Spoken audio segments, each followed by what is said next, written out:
Welcome to Modern Church Leader, a short daily show to help you grow your church, be more effective and efficient, and powerful for the kingdom of God. My name is Matt Morrison. I'm the team lead at Tidely Sites. So one question churches often wonder is, what should I be paying for a church website? You can often hear numbers as high as $10,000 or $20,000, and then we all know that everyone has a nephew or a niece who will build a website for free for us. So where should we land as a church? This is a great question. I think there's obviously the full spectrum, and with some higher priced options, you might have an agency that could develop a fully customized website for you, and you again could have someone build one for free. But I think those both have different pros and cons to them that are worthwhile to map out. One thing I would really suggest is that you don't need to pay top dollar for a website. There are a lot of great solutions in the market now that offer you all the features you're going to need, and actually at a cost that's way better than what they would cost to build them yourself. In fact, custom building a website is one of those things that can have even hidden costs within it, in that if a feature that's been built for you breaks, it's now on you to fix it yourself. You have to go rehire that developer or find a new one to come and fix that feature. When you're on a platform that has all those features built in, they're just going to get fixed as part of your subscription to that service.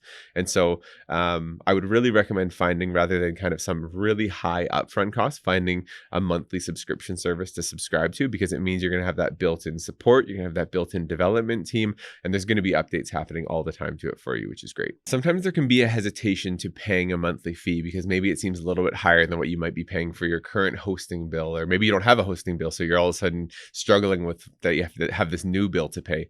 And I think that the interesting thing about websites is there's a lot of different facets of them that, years ago, a church would have had to just pay each one: your domain registration fee, your hosting fee, any development that went into it, maybe a secure certificate you had to pay an annual fee for. So there's all these costs that kind of add up, and all of a sudden you're on the hook as the church to manage all of those individual pieces. I think what's great about a lot of subscription services is that those pieces can all be built into one cost. And so especially for a church, which can often be really needing to stick to a budget, you don't have that unexpected feature break halfway through a year and need to shell out $1,000 to get it fixed, or sometimes more.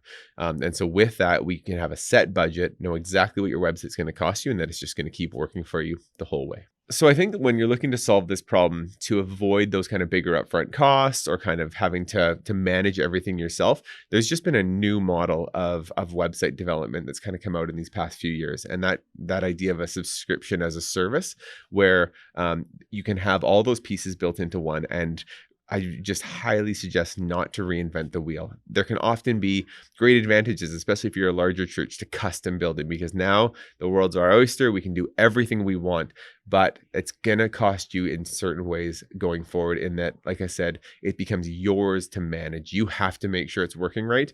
And if something breaks, it's all on you. And I think there's just this reality that there's so many great tools out there that have built all these features right into it, and they've thought about everything your sermon player needs to do, everything your events calendar needs to do, and all the different ways your church website needs to work. So it's pretty exciting. With the Tidely Sites platform, we have set up hundreds of church websites, and it was really neat as we got them going to have so many churches come to us with different problems and different ideas of what their website needed to do. So of course, in the early days, we had to really build a lot more different church-specific tools, but it's fun watching churches come on board now, and everything just works the way they need it to. There's way less demands of it or customizations needed, because we've been able to think through all those church specific problems. And so what we can tell churches confidently is that when you set up your Tidely site, it's going to work out of the box on day one the way you need it to. The heart behind Tidely, whether it's from giving or CHMS or apps, and now to Tidely sites, is to be the most affordable we can possibly make it for churches, so that it's accessible to every single church around the world, not just the bigger churches with the bigger budgets. And so Tidely sites are actually the most affordable website platform in the church space. I would encourage anyone looking for a new website to visit our website at tithe.ly, click on the sites tab, and see all of our pricing. Thanks for listening. Please review Modern Church Leader on Apple Podcasts and visit our website for more resources at tithe.ly, or follow the links in the show notes.